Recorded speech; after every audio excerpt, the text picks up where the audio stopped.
ডিপজল ভাইয়ের শেষ 10টি বড় গরু হাটে যে দামে বিক্রি হলো তা জানলে আপনি তাজ্জব হয়ে যাবেন। এর মধ্যে সবচেয়ে বড় গরুটি বিক্রি হয়েছে 11 কোটি টাকা দামে। হ্যাঁ প্রিয় দর্শক, ডিপজল ভাইয়ের মোট 10টা গরু এত টাকায় বিক্রি হয়েছে যা দিয়ে আপনি 50টি BMW, 10টি রোলস রয়েস, এমনকি 50 তলা অট্টালিকা তৈরি করতে পারবেন। ডিপজল ভাই এত দানবীয় আকারের গরু কিভাবে তৈরি করলো? ডিপজল ভাই একটি সাক্ষাৎকারে বলেছেন যে তিনি এই গরুগুলোকে শুধু আমেরিকা থেকে বিমানে করে এনেছেন এবং কিছু গরু জার্মানি থেকেও নিয়ে এসেছেন। আর এই গরুগুলোকে কিভাবে লালন পালন করা হয় জানলে আপনি অবাক হয়ে যাবেন। আর এই গরুগুলোকে ডিপজল ভাই এমন কি জিনিস খাওয়ায় যার ফলে এদের এক একটির ওজন এবং আকার হাতির থেকেও বড় হয়ে যায়, সমস্ত কিছু জানবো আজকের এই ভিডিওতে। এবছরও 2025 সালের কোরবানির হাট কাঁপাতে চলেছে 10টি দানবীয় আকারের গরু। এই গরুগুলো দেখতে যতটা ভয়ঙ্কর, এদের দামও ততটাই ভয়ঙ্কর। এই ধরনের দানবীয় আকারের গরু বিক্রি করে এদের মালিকেরা এত টাকা ইনকাম করে যা দিয়ে কম করে 100টির উপরে BMW কেনা যায়, এমনকি রাজপ্রসাদ তৈরি করা যায়। তাহলে ভাবতে পারছেন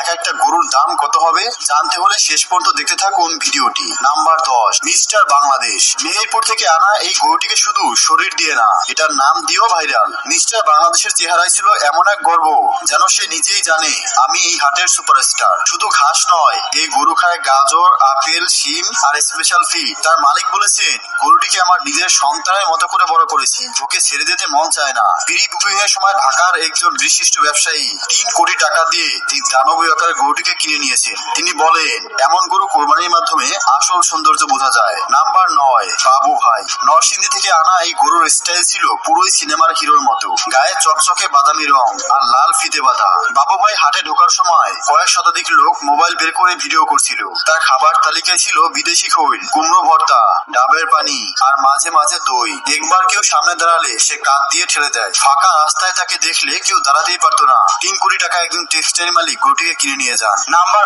8, বাদশা বাচ্চু। গাজীপুরের এই বাদশা বাচ্চুর গল্প একেবারে সিনেমার মতো। শুধু লম্বাই লফট না, তার ঘাড়ের গঠন, চোখের তাকানো আর রাজকীয় হাঁটার স্টাইল দেখে লোকজন বলছে এটা গরু না, এটা তো শাহেনশাহ। তার খাবার তালিকায় রয়েছে দুধ, কলা, ডিম আর বিকেলে স্পেশাল ঘাসের জুস। এই গরুটির পেছনে দুজন লোক ফুল টাইম পরিচর্যায় থাকে। একজন শুধু গোসল করায় আর একজন দাঁত ব্রাশ করায়। গরুটি হাটে ঢোকার 3 ঘন্টার মধ্যে একজন ব্যবসায়ী 1.5 কোটি টাকা দামে নিয়ে যান। যারা কিনতে পারেননি তারা শুধু একটাই কথা বলেছিল এরকম গরু বছরে একবারই আসে। নাম্বার 7, পুষ্পারাজ। রাজশাহী থেকে আনা এই গরুটির নাম শুনে গোটা হাট জুড়ে হইচই পড়ে গিয়েছিল। পুষ্পা সিনেমায় পুষ্পাকে আপনারা সকলেই চিনেন, যেখানে আল্লি অর্জুন পুষ্পা সিনেমাতে রাজ করতো। তেমনিও এই গরুটিও পুষ্পার থেকে কোনো অংশেই কম নয়, যে কারণে এটির নাম রাখা হয়েছে পুষ্পারাজ। এই গরুর হাব ভাব, চলাফেরা, অ্যাটিটিউড পুষ্পারাজের থেকে কোনো অংশেই কম নয়, যে কারণে এর মালিক এর নাম রেখেছে পুষ্পারাজ। এই গরু খায় শুধু অর্গানিক খাবার, শাক, মিষ্টি কুমড়া, মধু মেশানো ফিড। আর এই গরুকে পরিচর্যা করার জন্য সব সময় 4 থেকে 5 জন লোক এর আশেপাশে লেগেই থাকে। কখন গরুটি খাবার খাবে, কখন গরুটি ঘুমাতে যাবে,